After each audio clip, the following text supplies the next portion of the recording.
Pendant des mois, tu as des gens qui sont descendus dans la rue. Tu as le milieu hospitalier qui s'est battu pour dire on n'a pas de moyens, on nous enlève des moyens. Aujourd'hui, on est en train de te dire applaudissez à la fenêtre tous les soirs. On se fout de notre gueule. Ça, c'est C'est clair. du foutage de gueule. Les cheminots, la RATP, Mm. tous les métiers des privilégiés, aujourd'hui, on pleure parce qu'on les a plus. Ah oui. Et Et, maintenant, j'espère que les gens ils vont prendre conscience que quand on est descendu dans la rue pour être solidaires les uns des autres, pour justement dénoncer ce gouvernement de merde, j'espère qu'à la fin du confinement, c'est tout le monde qui va descendre. Parce que là, ça suffira pas d'applaudir à la fenêtre, il faut descendre tout le monde dans la rue. mm. Et ça c'est vraiment mon souhait le, plus, le plus important.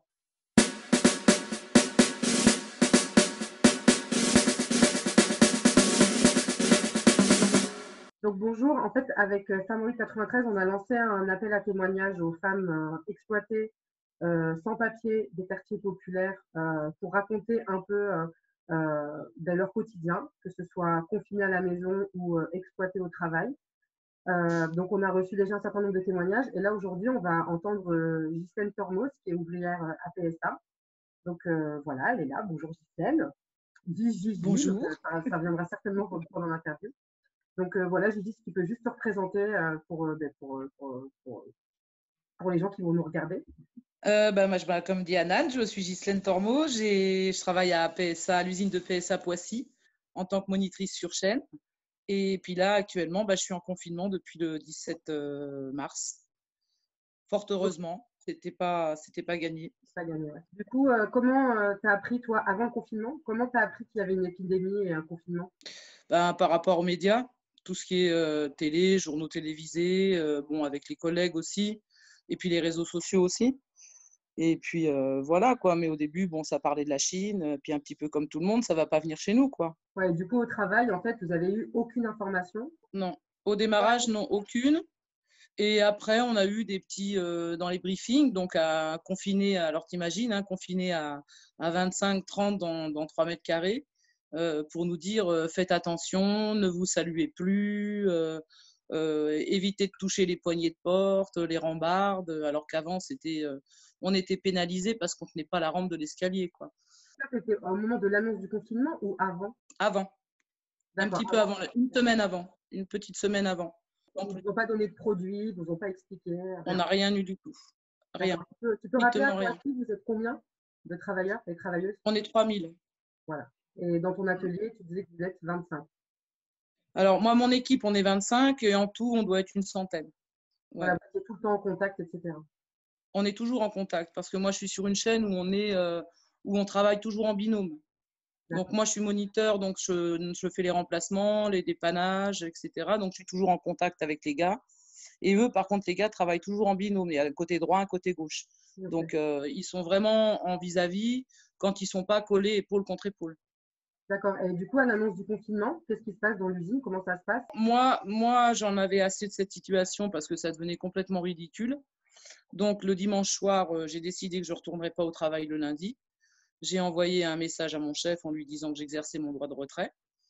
Et le mardi matin, à 9 heures, ils ont annoncé le confinement pour les gens. Donc, en disant que vous attendez de 9 heures à 11 heures, qu'il y avait un CE extraordinaire pour vous annoncer qu'à 11 heures, vous quittez l'entreprise et on ne sait pas quand est-ce que vous reviendrez. Ils ont C'est le quand même fait venir lendemain. les gens au travail. Oui, oui, oui, oui. Normalement, nous, on était prévus, on était du matin. Donc, déjà, le lundi, tout le monde était là, sauf moi, parce que je crois que je suis la seule de l'usine à avoir exercé mon droit de retrait. Et le mardi, quand les collègues sont arrivés, on leur a annoncé qu'à 9 heures que bon, l'usine allait fermer. Et du coup, toi, qu'est-ce qui a déterminé le fait de te mettre voilà, seul au droit de retrait? Moi, là, alors, mon chef a reçu l'annonce. J'ai envoyé aussi un mail à mon DRH pour lui signaler que bon, non seulement j'exerçais mon droit de retrait, mais pourquoi je le faisais, parce qu'il n'y avait aucune condition de sécurité qui était appliquée et que bon, bah voilà, je préférais. Moi, c'est ma famille avant tout et c'est pas le boulot, hein. Donc, ils l'ont très bien pris d'ailleurs en me disant oui, bon, on a reçu le message. Mon chef m'a dit ouais, je comprends. Mais je te dis, je suis la seule à l'avoir fait, je pense. Et du coup, là, l'usine, elle continue à tourner. Comment ça s'est passé? L'usine, elle a été entièrement fermée, d'après ce que j'en sais, hein, jusqu'à aujourd'hui. Et là, ils vont ouvrir un atelier pour faire des respirateurs Donc, je crois que c'est aujourd'hui, il y avait une commission de sécurité qui venait voir les locaux où allaient travailler une cinquantaine de gars volontaires pour voir si tout était bien en sécurité. Et je crois qu'ils vont démarrer dès demain pour faire des respirateurs. D'accord. Et qu'est-ce qui a déterminé la fermeture de l'usine? C'est un cadeau de l'entreprise ou c'est parce qu'il y a eu un combat syndical? Non, je ne peux pas dire qu'il y a eu un combat syndical, même, voire pas du tout. Il y a eu des tracts. Moi, Ouais. je suis à la CGT, on a fait des tracts, on a signalé aux gens, etc. On leur a expliqué ce que c'était aussi que le droit de retrait. Mais au niveau syndical, dans les autres groupes, il n'y a pas eu plus que ça de mobilisation. Voire au contraire, les gens, il n'y avait pas de panique, quoi. C'était c'était devenu même un jeu pour eux tu vois, de se saluer en se tapant le coude contre le coude ou le poing Ouais. contre le poing. Voilà, c'était devenu plutôt rigolo. Mais il n'y a pas eu plus de panique ni de mouvement syndical que ça. Parce que là, j'ai vu que du coup, même PSA dans les autres villes ont fermé aussi. Pas toutes, pas toutes. Là, actuellement, tu as encore l'usine à Vesoul où il y a 1200 gars qui font des moteurs. Déjà, Wow. je me demande qu'est-ce qu'ils foutent encore à faire des moteurs. Et il y a eu beaucoup de cas parce que c'est dans l'Est, hein, c'est vraiment un gros foyer du corona. Bah ouais. Et il y a eu beaucoup de cas chez eux.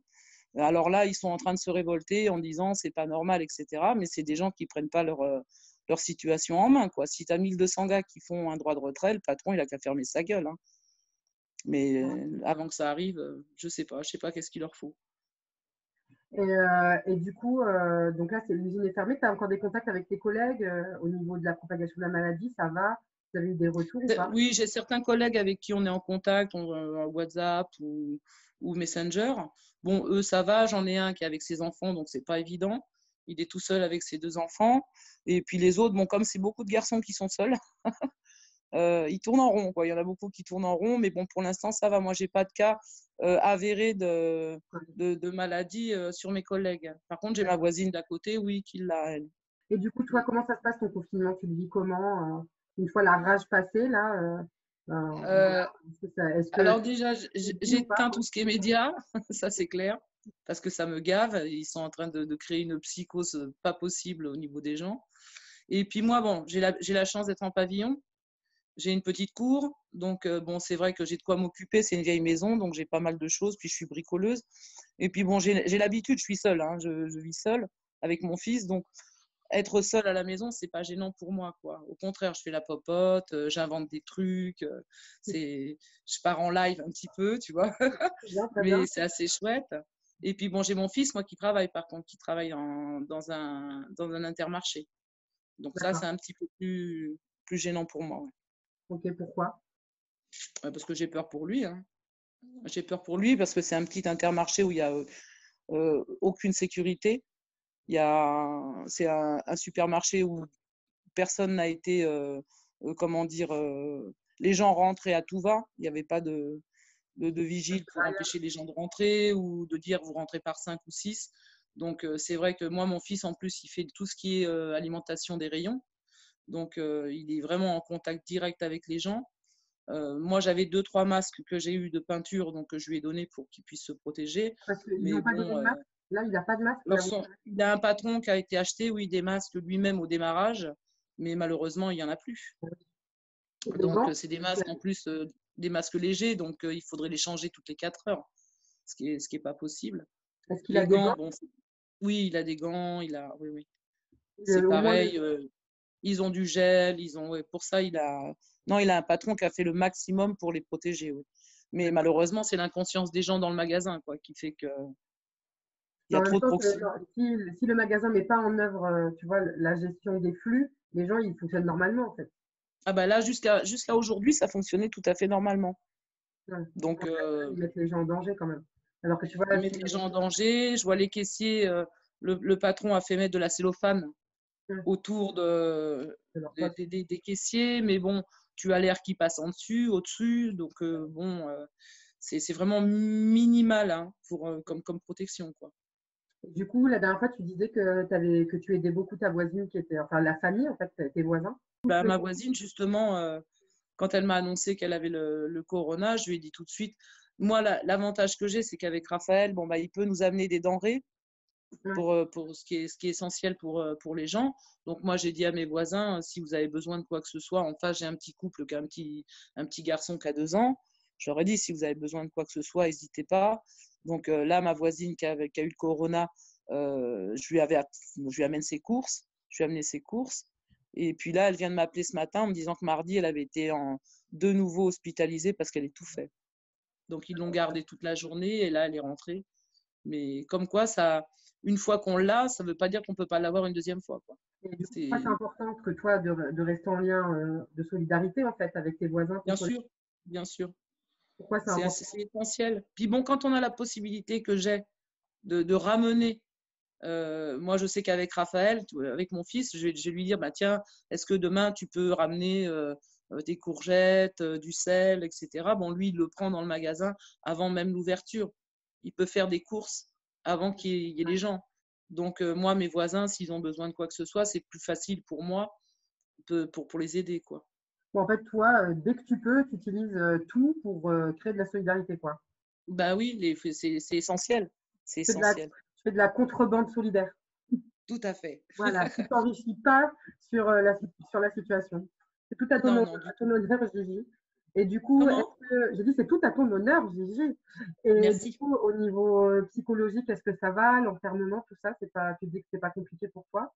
Mais Non, voilà, par exemple, on a eu des retours de copines qui disaient que des fois, il y avait des remontées un peu de trauma, des trucs un peu difficiles, notamment sur les violences et tout. Toi, pour l'instant, ça va.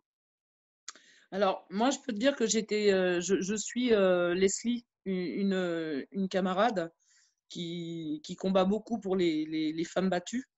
Et elle a mis en ligne sur Facebook, justement, l'espèce de réseau qui suit justement toute la problématique des femmes qui sont confinées avec des hommes violents. Et moi, c'est quelque chose ça m'a travaillé. Ça m'a travaillé, notamment j'ai lu un article, enfin une femme qui écrit, alors elle ne donne pas son nom, on ne sait pas où elle est, mais elle explique le confinement qu'elle vit avec son mari violent, donc elle est frappée, insultée, elle a peur pour ses enfants, et on ne sait pas où elle est. Et tu as d'autres filles qui ont répondu, mais tu es où? On va t'aider, comment on peut t'aider? Et on a du mal à rentrer en contact avec cette femme, en fait. Alors, on sait très bien qu'il peut se passer le pire. Et ça, c'est des situations, moi, ça, je le vis mal. Mm. C'est quelque chose que ouais, ça m'a marqué. Et d'ailleurs, là, petit message sur la page Facebook de Femmes qui est sur le blog. On a fait un recensement des adresses utiles, des ressources solidaires par rapport à la situation, notamment sur la question des violences conjugales et intrafamiliales. Ouais, Euh, ouais. des groupes Facebook d'entraide, solidarité féminine. Il y a le Ça, c'est planning bien. familial du 93 qui a ouvert des permanences. Enfin, voilà, ne restez pas isolés. Il y a des moyens de créer de la solidarité aussi entre nous. Ouais, ouais, ouais. Ça, c'est bien. Et tu sais, il y a un truc aussi qui m'a fait marrer, entre guillemets. C'est quand à la télé, ils ont parlé justement des pharmacies, Mm. que les femmes peuvent aller à la pharmacie. Mais pourquoi tu le dis? Parce qu'en fait, si le mec, il écoute, tu vas Oui, pas aller lui dire, écoute chérie, je vais aller à la pharmacie. oui, oui, c'est absurde. Mm. Tu préviens déjà, quoi. Tu préviens l'agresseur des moyens qu'elles ont pour pouvoir se défendre, quoi, en fait. Je trouve ça complètement débile. C'est assez grave, en fait. Et Non, mais puis sinon, bah, il y a d'autres situations, tu vois, qui m'ont un petit peu... hier, moi, j'ai mon fils qui est rentré, il n'était pas bien. Mais il avait les yeux creusés, il se sentait vraiment mal, il s'est douché tout de suite. Et j'avoue que toute la journée, j'étais très, très angoissée. mm. J'écoutais le moindre son, en fait. Ah ouais, tu te disais, il y a un truc. Mm. Et bon, hein, au final, bon, ça va bien. Mais j'ai eu une journée qui n'était pas bien, quoi, en C'est fait. vrai que c'est quelque chose qui nous est revenu, le fait que, bah, que voilà, ça faisait remonter des angoisses, des stress, en plus du stress de la famille, des angoisses de traumatisme et Ouais, tout. ouais, Ça aussi, c'est important de ne pas rester seul et d'en parler autour de nous, quoi. ouais. Ou les EHPAD, tu vois, parce que bon, moi, j'ai perdu mes parents il n'y a pas longtemps. Mon père était en EHPAD. Et de voir, c'est pour ça que je regarde très peu maintenant, parce que c'est quelque chose, ça Ah me ouais, remue, quoi. c'est la preuve. Là, tout ce que tu racontes et puis nous, les témoignages qu'on a reçus ou ce qu'on vit, ça, voilà, tu peux réagir là-dessus aussi, mais ça nous montre quand même le fait que, en fait, ils s'en foutent. Voilà, ils Oui, sont oui, oui, oui, oui. travailleurs, des Oui, on est travailleuses, complètement ils lâché peuvent dans la même nature. suivre C'est démerdez-vous. voilà. Tu dis que tu as été un peu les médias parce que ça te rendait un peu folle, mais c'est quoi qui te révolte, quoi, ou On infantilise les gens. Halte, coronavirus, tu sais, cette espèce de truc qui arrive toutes les heures. On te dit faites attention, machin, alors que rien n'est mis en place. On a aucun moyen d'appliquer quoi que ce soit. On est en train de montrer des vieillards qui crèvent parce qu'il n'y a pas d'autre mot. On les laisse crever parce qu'on n'a rien fait. Pendant des mois, tu as des gens qui sont descendus dans la rue. Tu as le milieu hospitalier qui s'est battu pour dire on n'a pas de moyens, on nous enlève des moyens. Aujourd'hui, on est en train de te dire applaudissez à la fenêtre tous les soirs. On se fout de notre gueule. C'est du foutage de gueule. Les cheminots, la RATP, tous les métiers des privilégiés, aujourd'hui, on pleure parce qu'on les a plus. Et maintenant, j'espère que les gens ils vont prendre conscience que quand on est descendu dans la rue pour être solidaires les uns des autres, pour justement dénoncer ce gouvernement de merde, j'espère qu'à la fin du confinement, c'est tout le monde qui va descendre. Parce que là, ça ne suffira pas d'applaudir à la fenêtre, il faut descendre tout le monde dans la rue. Et ça c'est vraiment mon souhait le plus important. Ouais, mais c'est sûr. Mais tu vois, les cheminots, par exemple, bon, c'était les chiffres de la semaine dernière, je pense que c'est plus, mais ils ont identifié 600 cas. Oui, Tellement les gars et les meufs, ils étaient au charbon et en première ligne. Avec Flore, tu sais, de Révolution Permanente, elle me racontait justement que les gars de la RATP flippent un maximum parce qu'en fait, sur Paris, les bus sont blindés. Ouais, j'ai Ils vu sont des blindés photos. de gens. Donc, c'est la panique, quoi. Les chauffeurs, ils ont une trouille bleue. La France qui se lève tôt, elle continue à travailler, parce que hier, j'ai vu une photo, Malheureusement, ouais. on le sait, mais une photo de la gare RER D, Ouais. à Gare du Nord, à 7 h du matin. C'est blindé de monde. Tu ne peux pas respecter les gestes barrières. Et Ça bon, m'étonne pas, tu ne peux on voit, rien faire contre on voit ça. c'est les travailleurs, en majorité travailleurs et travailleuses immigrées. Toi, est-ce que tu as eu ce sentiment aussi qu'il y avait la vie de certains et de certaines qui valaient rien dans ce système? Bien sûr, bien sûr. Quand tu regardes, bah, tu le disais toi-même, tous les travailleurs immigrés, la plupart, qui font des métiers de merde, hein, c'est entre nettoyer les rues, entre nettoyer les entreprises, ils continuent, c'est des métiers précaires. Les femmes aussi, toutes celles qui vont aider les personnes chez elles, tu as énormément, c'est que des femmes la plupart du temps qui font ça. Ces gens-là, ils abandonnent pas leur boulot, ceux-là, ils n'ont pas de droit de retrait. Parce que le droit de retrait, pour eux, ça veut dire on crève. Donc, ils continuent à exploiter ces gens-là au risque qu'il leur arrive justement de choper le virus ou même, voire même de contaminer aussi, parce que leur propre famille, quand ils rentrent chez eux, moi, je me mets à leur place, ça doit être invivable. C'est ça, c'est la double peine, parce que à la fois tu as peur pour toi, mais tu sais aussi que tu es dangereux et dangereuse pour les gens. C'est Quand tu ça. rentres à la maison, quand tu vas. Et ça, on a publié le témoignage, on va publier plutôt le témoignage de Sophie, où on l'aura déjà publié en fonction de quand on publie. Enfin bref, ça c'est pour les gens qui nous regardent. Et du coup, elle parle des conditions à la poste et c'est lamentable aussi. Il y a vraiment eu mise en danger. Du coup, cette copine, elle appelle souvent la situation, elle dit que c'est un crime sanitaire organisé qui est en cours. Ouais, mais elle a raison. Voilà, t'en penses quoi? Elle a raison. Elle a raison parce que là, aujourd'hui, comme je te disais tout à l'heure, tous ces métiers sur lesquels on a craché parce que les gens ont revendiqué leurs droits en demandant des moyens, etc., aujourd'hui, ils sont indispensables. Indispensables, mais on les envoie au charbon. On les envoie au charbon et je trouve que ces gens-là sont même vachement gentils d'y aller. Ils sont super gentils parce que moi, je resterai chez moi et démerdez-vous. C'est démerdez-vous. Je ne vais pas risquer ma vie, je ne vais pas risquer celle de mes enfants ou de mes proches pour aller t'apporter ton petit courrier. Alors que moi, quand j'ai demandé des moyens parce que j'en avais marre, on m'a dit ferme ta gueule parce que quand même à la poste, hein, vous êtes quand même bien, hein, faut pas déconner. Hein. Après, tu sais, les retours qu'on a eu quand même, la majorité des gens, tu vois, dans nos familles ou dans les retours des témoignages, la majorité des gens, quand ils ont pu s'arrêter, et quand ils ont arrêté toute leur famille, quitte à accepter la précarité ou l'entraide, les gens qui continuent à taper, c'est vraiment ceux qui n'ont pas le choix. Ça met quand même en avant, tout à l'heure, tu disais, le gouvernement de merde et tout, mais moi, je trouve en fait que ça met surtout en avant que c'est un système de merde. Et que du coup, Ah oui, on voit qui est utile et qui est inutile dans cette société. c'est exactement ça. Quelque part, c'est un bien pour un mal. Là, on découvre enfin qui est important dans cette société. Mmh. Voilà, qui c'est les plus importants dans cette société. Bah, vas-y, Et c'est tout pour aujourd'hui, toi. ben, c'est pas le petit cadre, c'est pas celui-là qui est derrière son bureau, son truc d'informatique ou je ne sais quoi. C'est vraiment les gens, c'est la base. Sans Mm. la base, bah, tu crèves. Ben non, mais c'est ton fils qui nous permet de manger. C'est tous les gens qui sont au taf pour nous soigner, etc. Tout le reste, en fait, socialement, Mais tu sais ça n'a pas il te fait d'intérêt. quand même engueuler dans les rayons parce qu'il va manquer une bouteille de coca quand même.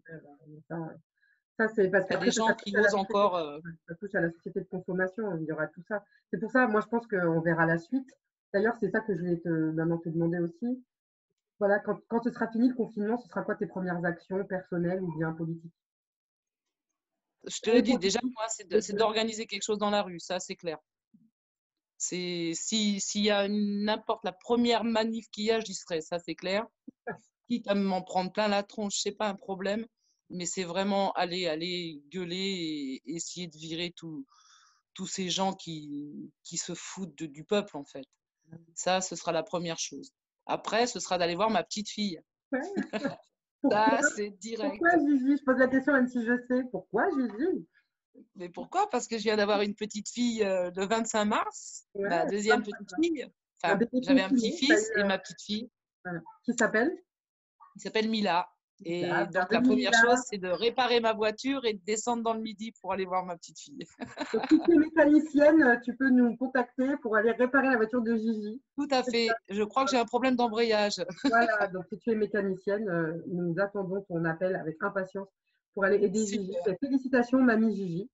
Merci, merci, Et je merci. comprends Trop bien fière. comment tu dois trépigner à l'idée d'aller les voir, surtout que tu m'as bien dit que Ah c'était oui. une grande frustration pour toi de ne pas avoir pu être là pour ta fille, quoi. Bah oui, parce qu'en fait, tout était mis en place. J'avais prévu de descendre. Pour le premier, j'avais pas pu être là. Mais là, pour la petite, ma fille me disait, maman, tu viens pour l'accouchement. Donc, j'étais vraiment super contente. J'avais tout mis en place. Et au final, ben, impossible d'y aller. Et puis, Mila, elle a décidé d'arriver beaucoup plus tôt. Donc, elle est arrivée le 25 mars à la place du 15 avril. Donc, ça a été. C'est vrai que c'est frustrant. C'est frustrant. Mais bon, je vais me rattraper.